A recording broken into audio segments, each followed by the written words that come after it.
नमस्कार, बहुत स्वागत है आपका। आपके साथ मैं हूं रंजना सिंह राठौड़ और आप देख रहे हैं अफवाहों पर ब्रेक लगाने वाला शो लाई डिटेक्टर टेस्ट, जिसमें आज हम विश्लेषण करने वाले हैं काल चक्र का।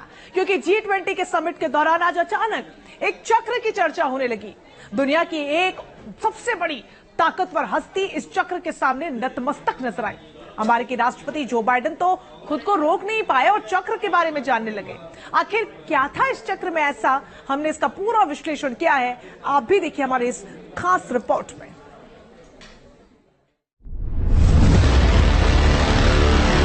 भारत को विश्व गुरु बनाने वाले काल चक्र का पूरा सच। मैं समय हूं। मेरा जन्म सृष्टि के निर्माण के साथ हुआ था, जिसने सभ्यताओं का उदय और अंत देखा। रोम की शान तो कहीं यूनान की विशाल शक्ति।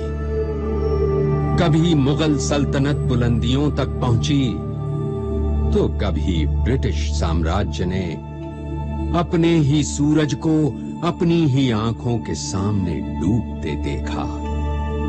और मैं इन सारी घटनाओं का साक्षी रहा। और आज एक बार फिर समय बदल रहा है।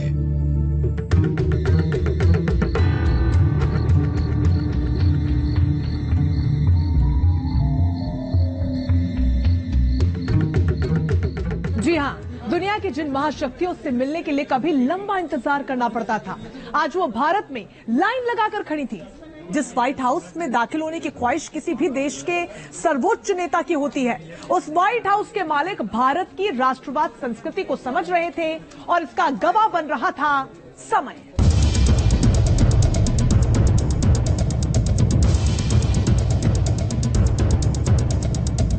ये तस्वीरें इतिहास के पन्नों में दर्ज होने वाली हैं। ये तस्वीरें बता रही हैं कि भारत किस तरह विश्व गुरु बनने की दिशा में चल पड़ा है। क्योंकि इन तस्वीरों में दुनिया के सबसे बड़े लोकतंत्र के नुमाइंदे प्रधानमंत्री मोदी दुनिया के सबसे ताकतवर लोकतंत्र के मालिक को उस काल चक्र के बारे में जानकारी दे रहे हैं, जो भारत के राष्ट्रवादी गौरव का प्रतीक रहा है। ये अपने आप में कई कालखंडों को समेटे है, संस्कृति को समेटे है और सनातनी मान्यताओं को समेटे है। आखिर प्रधानमंत्री मोदी ने इस मंडपम में लगे इस चक्र के बारे में क्या बताया? क्यों इस चक्र को अब तक के सभी युगों का साक्षी माना जाता है? और कैसे इसका जीवंत देवता सूर्य के साथ कनेक्शन है? आज हम आपको इस काल चक्र के पीछे की पूरी कहानी बताने वाले हैं।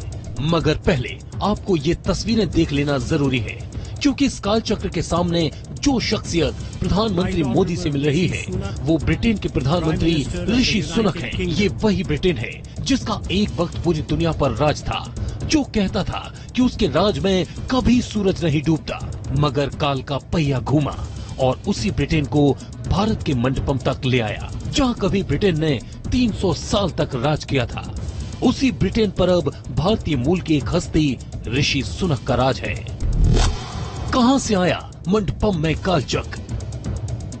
तो इसके लिए आपको चलना पड़ेगा मंडपम से करीब 1900 किलोमीटर दूर ओडिशा के कोणार्क मंदिर, क्योंकि इसी मंदिर में दर्ज है काल चक्र की पूरी कथा। इसी कोणार्क मंदिर से आया है मंडपम में काल चक्र लगाने का आइडिया। दरअसल जिस पहिए नुमा आकृति को देखकर आज दुनिया के तमाम राष्ट्राध्यक्ष अचंभित हो रहे हैं, इसका रहस्य जानना चाह रहे हैं।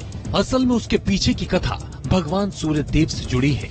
माना जाता है कि कोणार्क के मंदिर को 1250 ईस्वी पूर्व में इस तरह बनाया गया था कि देखने में वो सूर्य के रथ की तरह मालूम पड़े। इस रथ में 24 पहियों की आकृति बनाई गई थी, 12 पहिए एक तरफ और 12 पहिए दूसरी तरफ। बताते हैं इन पहियों को इस तरह डिजाइन किया गया था जिससे ये पहिए वक्त की सटीक जानकारी दें। इनमें हर पहिए में 8 तीलियां बनी हुई हैं, जिसमें हर तीली 3 पहर की गणना करती है। इस तरह पहिए में लगी 8 तीलियां दिन के 24 घंटों की जानकारी देते हैं। बताते हैं कि इस मंदिर बनाने वाले शिल्पकारों की गणना इतनी सटीक थी कि सूर्य की पहली रोशनी इस मंदिर पर पड़ती थी। इसके अलावा आज भी अगर कोई इस पहिए नुमा चक्र के सबसे ऊपरी छोर पर उंगली रखे तो उसकी परछाई जिस जगह पड़ती है वही वक्त आपकी घड़ी में भी दिखाई देता है। हालांकि कोणार्क का सूर्य मंदिर 1556 और 1800 के बीच मुगलिया आक्रांताओं ने इस मंदिर को काफी नुकसान पहुंचाने की कोशिश की। इस मंदिर से जुड़ी सांस्कृतिक विरासत को मिटाने की भी कोशिश की गई, मगर साल 2014 के बाद से जब उन सांस्कृतिक विरासतों को बचाने और संजोने की कोशिश की जा रही है, जिसके तहत मंडपम में कोणार्क मंदिर के इस पहिए की आकृति को लगाया गया है। आपको बता दें कि कोणार्क चक्र यानी सूर्य का चक्र निर्माण 13वीं शताब्दी में हुआ था। राजा नरसिम्हा देव प्रथम के शासनकाल में इसका कार्य शुरू हुआ। ये सूर्य चक्र भारत के प्राचीन ज्ञान, उन्नत सभ्यता और वास्तुशिल्प का भव्य प्रतीक है। इस चक्र का घूमना काल चक्र के साथ साथ प्रगति और निरंतर परिवर्तन का भी प्रतीक माना जाता है। ये सूर्य देव के रथ को एक स्मारक के तौर पर दिखाता है। इस सूर्य चक्र को यूनेस्को ने विश्व धरोहर में भी शामिल किया है। कहते हैं कि ये सूर्य चक्र जिस कोणार्क मंदिर का हिस्सा है, उसे बनाने में करीब 12 साल का वक्त लगा था। 12,000 कारीगरों ने इसमें काम किया था।